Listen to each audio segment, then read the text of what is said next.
Planet Earth is comprised of 1/4 land and 3/4 water geographically. The average human body is composed of up to 90% of its weight in water from birth. The human fetus spends 9 months approximately in utero and in water. All living creatures that have breath are born in and or from water. The Earth contains roughly 368 trillion cubic meters of water. Humans throughout history have used less than 10% of the world's water resources at any time. The average modern-day human being uses approximately 100 gallons of water a day. That is 5 times the weight of the average human being, over 800 pounds. The average healthy human being will drink up to 3 gallons of water a day. All of the planet's most ancient mythos, theos, and cosmologies record creation events that begin with water. All laws, since primordial antiquity, were written to regulate land and sea separately. Laws pertaining to land became the law of the land, or rather natural or common law, and laws pertaining to the sea became law of the sea, or rather maritime Admiralty law, which is international law and the same everywhere in the world, no matter where you go. All laws since time immemorial originate from and are based upon ecclesiastical or canon law via the ancient laws and ecclesiastical right of kings. Natural or common law primarily preserves the inalienable rights and needs of human beings who live on land, differing between nations. The law of the sea, or maritime admiralty law, primarily grants the right that is legal to conduct merchant, banking, corporate, international commerce. Seeing how living persons cannot live on or in water for extended periods of time, and the Earth's seas have been used primarily for travel since antiquity, regulation of the sea for merchant, trafficking, shipping, and commerce through law became necessary for the merchants of nations to do business internationally. The law of the sea, maritime admiralty law, is universal and transcends all national boundaries and laws legally. What is legal is not necessarily lawful. Natural or common law, the law of the land preserving the rights and freedoms of living persons, is lawful. Maritime admiralty law, or UCC, Universal Commercial Code, is legal, and that legal robbery and murder. In ancient Rome, a Roman maxim law stated that he who will be deceived, let him be deceived, which means the responsibility of the deception is on the one that is deceived by it. Basically, if you get it up the hoop, or what we commonly refer to as being stiffed, shafted, that's your problem. Unbeknownst to everyone, maritime admiralty law, the international law of the high seas, came upon land like a flood and made every man, woman, and child since that time dead in the water. The word maritime comes from the Proto-Italic cognates mer, mar, mare, and mari, which all mean water. These cognates are found in words like commerce and merchant and maritime. The water that flows by currents in rivers is directed by the river banks. Water that flows in the world of maritime admiralty law is money, because money is water. Money is currency. It's liquid, as in liquid assets. Money, or monai, mono-I, or simply one eye in maritime Admiralty banking laws, is the lifeblood, the cash flow of the system of merchandising and traffic. To traverse this fictional world, there must be ships. Ships traverse water or the sea, and when they come to land, they come into a port. When you plug your electronic device into a computer, you're plugging it into a USB port, a universal serial bus port. The world of the internet is analogized with water as well. We have the deep web, and when you do a live social media broadcast on the internet, you are streaming the show. When a ship pulls into the port, it comes down a canal to where there is a dock, and there the ship is tied off. The ship's captain submits to the dockmaster a manifest of birth, a license and manifest of goods and services being delivered by the ship to the dock. The dockmaster signs the manifest claiming the cargo as property now of the ward, which includes livestock. All ships are female. A woman is a ship. A man is a fabricator. A man delivers semen into a vessel. The woman bears the cargo of the semen and labors for 9 months, wherein her water breaks, and the semen in the hold come down the birth canal through a port of entry and are delivered in a hospital delivery room. According to Black's Law Dictionary, a hospital is also a bank and also a church. The woman has shipped newly birthed Admiralty maritime product, stock, livestock, cargo. A doctor will untie the ship from the cargo, stock, the product by cutting the umbilical cord to the ship or vessel and sign a birth certificate, a manifest of birth, after the cargo has been stamped or daubed by a footprint and fingerprint with blood and ink. And after the informants, which are your parents, sign the manifest, which is plainly written on the certificate itself, your parents, the informants, are informing the doctor that the cargo, the stock, is now delivered and can be claimed by signature.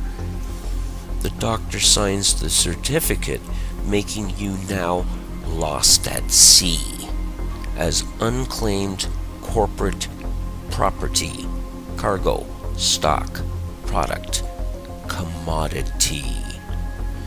You are now legally dead in the water, and your name appears in all capital letters and on every other legal document. And as I said, legal is not necessarily lawful. The word capital, capital, etc. comes from the Latin caput, which means skull, and the word El, which is named for the Phoenician, Hebrew, and Roman god Saturn, which can be found in the Bible. Capitol is where we get Capitoline Hill, Golgotha, Capitol Hill, as in Washington, D.C. Caesar in antiquity ruled from the hill, just as modern-day presidents, monarchs, and popes rule from hills. A gangster may shoot someone in the head and say, "I capped him," a euphemism for a bullet causing death to the head. The word captain comes from the word capital, which means money, or one eye, and equals water, the currency ration. All corporations are fictional. They exist on paper as a dead body vessel, just as your name in all caps on a birth certificate. The Constitution of the United States was formed in 1776, but the Constitution of the Incorporation of the United States was in 1871. The Corporation of the United States was formed in Delaware, Maryland in 1871 and became the United States, Inc. All citizens of U.S. Inc. have a license to work for U.S. Inc. They are employees. All corporations must have three things: a president, a vice president, and a secretary-treasurer. Everything in the world of merchant corporate banking law revolves around ships, as ships are carried by the water, which is the current sea, and all corporations are ships. If you want to have a car, you must have an ownership. If you want to be a citizen of a nation or country, you must get a citizenship. If you go into business with someone, you enter a partnership. If you want to learn a trade, you may enter an apprenticeship. Want to go to college and get your degree? Get a scholarship. Want to go buy a new car? You go down to the dealership. If you are traveling by car, you may enter a township before you enter the very town. When a man and woman get married, and the word invokes Maritime Admiralty law, they enter a business contract and obtain a marriage license to do business as a partnership. If you go to a church, which means a bank according to Black's law, you are going to a place of worship. Everything is a vessel, a fictional ship created out of thin air on paper in the sea of corporate commercial banking laws of pirates of the high seas. A person, according to Black's Law Dictionary, is a monster. According to canon law, Goyim translated from the Hebrew to mean nations, cattle, chattel, animals, beasts, non-human according to rabbinical sources which are authoritative in ecclesiastical or canon law, which includes Talmudic rulings. Goyim have no rights. Admiral or admiralty laws apply to the authority of the captain, who is the admiral of the ship. The captain, or rather the admiral, who has absolute power and control of the ship, can make up the rules as he goes along. The word admiral comes from the cognates admire and the Phoenician Hebrew Roman name of deity Saturn El. Wherever there is a crown, you had better admire and have admiration for the king who is the captain, commander-in-chief, or else. Under common law, there's no such thing as a victimless crime, and a victim receives compensation and redress for damages. Aboard a ship, the captain can make any act a crime and he can impose sanctions accordingly. If you have a house and want to sell it, you put it up for sale. You are placing a sale on a ship which will set sail and dock to another port when sold. When you send a package somewhere abroad, you are shipping it, even though it's more than likely traveling by land. If you are losing your house, it's said that your house is underwater. If you get in trouble with the IRS, or if you go to prison, it's said you have landed in hot or deep water, and someone has to come and bail you out. A ship pulls into a port and gets tied off at a dock. When you go to a court, your case is placed in a docket. All courts in the land are judiciaries. They are judicial courts operating under mixed Roman, common, canon, and admiralty maritime law under a crown. They are ships docked on land. This according to the Judiciary Act of 1789 passed by Congress, which made all district courts admiralty courts having maritime admiralty jurisdiction. The United States of America and the United States are two different entities. One is a corporation, the other employees of the corporation.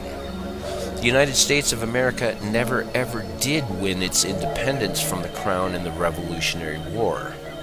The Charter of Virginia of 1606 granted colonists a license to settle and colonize America by the King. The Treaty of 1783, after Cornwallis surrendered to Washington at Yorktown, completely contradicts and negates the generally assumed and taught notion that America won its independence from Britain. The first article of the Treaty of 1783 relinquishes all claims to America except for the continued tribute to the King under the Charter of Virginia of 1606.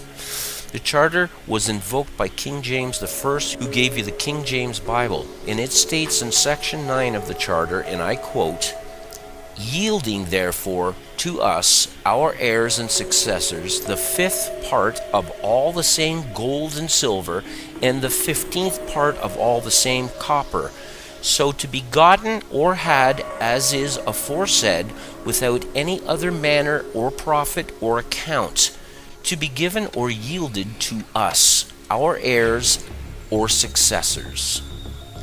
The Revolutionary War was over in 1781, but the Treaty of 1783 was signed 3 years later, which means the war was not over, nor was it won. The Treaty of 1783 upheld the tribute to the King's venture by the colonists, which means America remains to this day a British colony that pays tribute to the Crown, as imposed by the Charter of 1606. America was conquered. Liberty is not freedom. A sailor on a ship gets liberty when he's allowed to have a short leave from the vessel when the ship pulls into port. A dog has liberty on a leash when you take him for a walk. A prisoner gets liberty when he's allowed out of the cell into the courtyard for a few hours while under the careful watch of snipers. Liberty is a license. It is a privilege allowed by a ruler, owner, king, etc. to a subject of the same. America never has been the land of the free at any time. It's the land of liberty on the leash of the Crown. In the year 1106, the judgments or rules of Oleron were first implemented by Eleanor of Aquitaine, after her return from the Second Crusade, having accompanied her first husband, King Louis VII. These were codified maritime admiralty laws that were supposed to protect the Crusaders' estates and titles while they went and fought the Crusades. This was based on the Greek maritime law of Rhodes of 900 BC called Lex Rhodia, which in turn came from the mariner laws codified ecclesiastically by the Phoenicians, who began their merchant mariner empire in 1586, lasting 1,000 years. In the year 1666, a great fire broke out in London while the Black Plague was ravaging Europe.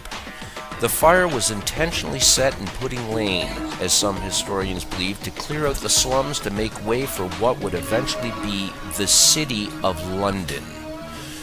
Parliament, behind closed doors in secret, invoked the Sestuacavi Act of 1540, enacted by the then King Henry VIII, reworked and instated by Charles I of the time. Sestuacavi, from the Old French into English, means "this killed that life." This made all men, women, and children presumed and assumed dead, and a trust set up. According to Black's Law Dictionary, Sestuacavi means the person whose life measures the duration of a trust, gift, estate, or insurance contract. The life of a trust is 7 years under the law of limited liability. This act is most diabolically evil because it killed everyone and gave them 7 years to claim back their lives. The fires of 1666 also created the only parcel of land on the planet that does not have a title deed. the Golden Mile, the City of London, which is a corporation having its own flag, its own constitution and laws, its own defense and police forces. The Golden Square Mile holds the Bank of England, the London Metal Exchange, Fleet Street, FTSE Stock Exchange, the Royal Mint, and the Old Bailey Courthouse.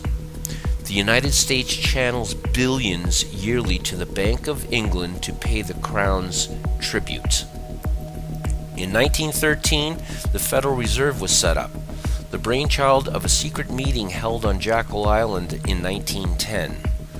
As United States Inc.'s debt soared well above the estimated gold reserves the corporation of the U.S. held as a standard for the dollar, the Federal Reserve Act was passed on Christmas Eve while Congress is away, giving the power for a foreign corporate entity to print fiat and collect interest on monies created from thin air.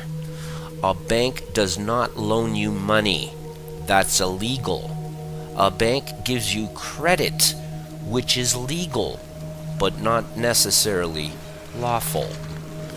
In 1917, the Balfour Declaration was introduced, paving the way for the establishment of the State of Israel in 1948. The Bolshevik Revolution broke out in Russia that was funded and began by Wall Street bankers such as Jacob Schiff and J.P. Morgan.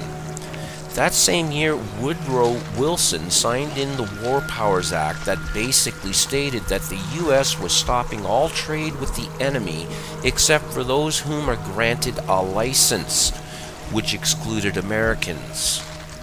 Licenses began to be issued in 1933. In 1933, the U.S. had reached Section 11 bankruptcy. President Roosevelt amended the War Powers Act of 1917 and declared all U.S. citizens as enemies of the state. There was a declared national emergency on March 9th, with an emergency act being passed placing all power, property, and resources of the U.S. into the hands of the President under martial law that has continued ever since. This is renewed yearly by executive order. The Federal Reserve began to print fiat money. The all-seeing eye was placed on the dollar bill. All men, women, and children born ever since arrive as collateral for U.S. Inc.'s debt, as slaves and enemies of the state. The balance of debt versus collateral is determined through illegal wars for profit, where the debt versus collateral is balanced, or rather the herd of slaves is thinned out. What all this means, ladies and gentlemen, is you are all slaves and cannon fodder for the nations you are in and who are subservient to the rulers running them. You have been turned into collateral for national debts. Consider this when hearing about the imminent collapse of the economy soon to take place. When debts cannot be paid, you are said to be in deep water, and those in deep water usually drown. Shylock, according to Shakespeare, asks for a pound of flesh to pay the bill. The owners of U.S. Inc. demand the same according to Admiralty Maritime statutes you are all under. The sun never did set on the Roman Empire, and Rome is just as alive today as it was a couple thousand years ago. You are all owned property and subservient to a crown, whether you like it or not. You are all considered dead and unclaimed by the crown, who laid claim and made you their bitch. You cannot, nor are you allowed to speak for yourself, as dead persons cannot speak, and is why you need a lawyer to speak for you in a court. The dead have no rights. This is all based upon ancient ecclesiastical or canon law at its root and core. When you board a ship called a church, which is also considered a bank under Maritime Admiralty, and embark upon it, the licensed and registered pastor or priest must teach and keep you obedient to the monarch, the crown. Because he who wears the crown, which is the monarch, is the head of the ship called church. He is the king, the lord and captain of the ship called church, and the pastor or priest is an agent of the crown. Maritime Admiralty, or rather Universal Commercial Code, or UCC, is the matrix pulled over everyone's eyes that governs all, because everything has been made into ships on the sea of corporate commerce. Without their one eye, which is money, which is water, all ships are dead at sea and cannot traverse their fictional matrix they created. It's now high time for a concerted universal mutiny.